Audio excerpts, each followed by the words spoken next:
Vous parlez d'émotion. Parfois, vous êtes pris par votre propre émotion. Ouais, ça peut m'arriver, ouais. Bah ouais, quand il y a un public, j'ai l'impression, à chaque fois, c'est la magie de la scène, c'est que je n'ai pas trop l'impression de me répéter. Ça peut être la 60e date de concert. Comme je le dis face à des gens, je me dis qu'il y a des gens là qui l'entendent pour la première fois.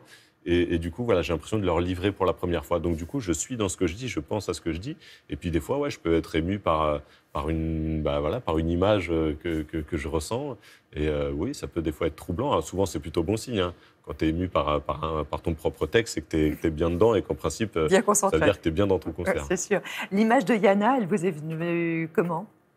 Bon, elle est venue en voyant vraiment ces personnes qui sont au feu rouge, ces réfugiés.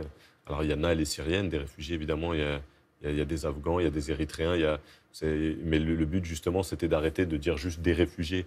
Le but, c'est pas de faire un texte sur les réfugiés. C'était de redonner un nom, une origine, un métier, de redonner un parcours à ces gens dont on ne parle pas beaucoup, quoi. Un extrait.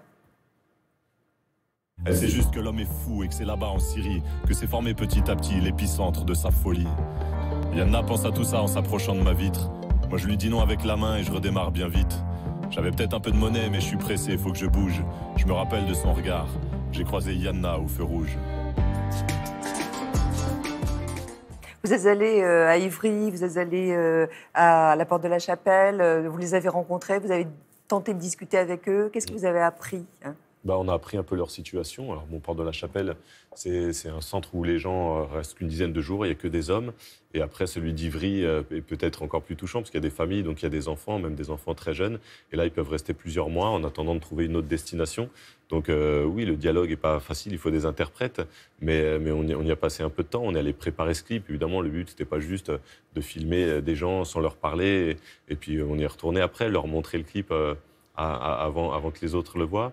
On a encore des projets avec eux. Je dois aller faire des ateliers parce qu'à Ivry-sur-Seine, il y a carrément une école avec des enfants qui ont entre 5 et 18 ans.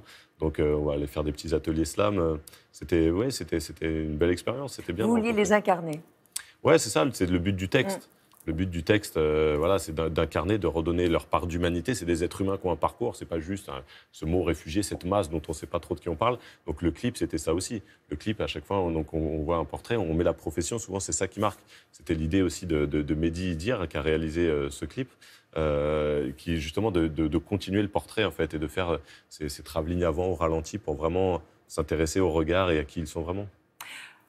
4 nominations au César, vous êtes reparti bredouille. Pour Patient. C'est rallong, non? Oui, sur le moment, on est un peu déçus, mais vraiment... Moi, j'étais déçue pour vous. Ouais. Non, il n'y a pas de scandale. On est tombé sur une belle année. Hein. Il y avait des beaux films en face. Notre seule vraie chance, c'était meilleur premier film. Hein. Sur les 3 autres, il y en a un qui a tout raclé. Oui, 120 battements à tout rafler. Petit Paysan, on a eu 3 quand même. Dupontel avec Au revoir là-haut, ils sont 2-3, c'est de partager le gâteau, quoi. On aurait bien aimé avoir une toute petite part, des quelques miettes. Mais voilà, franchement, on était contents d'y être. On a mis des smokings, moi qui ne suis pas très sap. Donc, et puis les acteurs aussi, on a mis des costumes, on s'est bien Et vous aviez prévu un petit blabla? Pas grand-chose, voilà, au dernier moment avec Mehdi, parce qu'en plus on est 2 réalisateurs, donc il fallait au moins s'organiser, qui commence, qui dit quoi, mais franchement on ne l'avait pas trop préparé.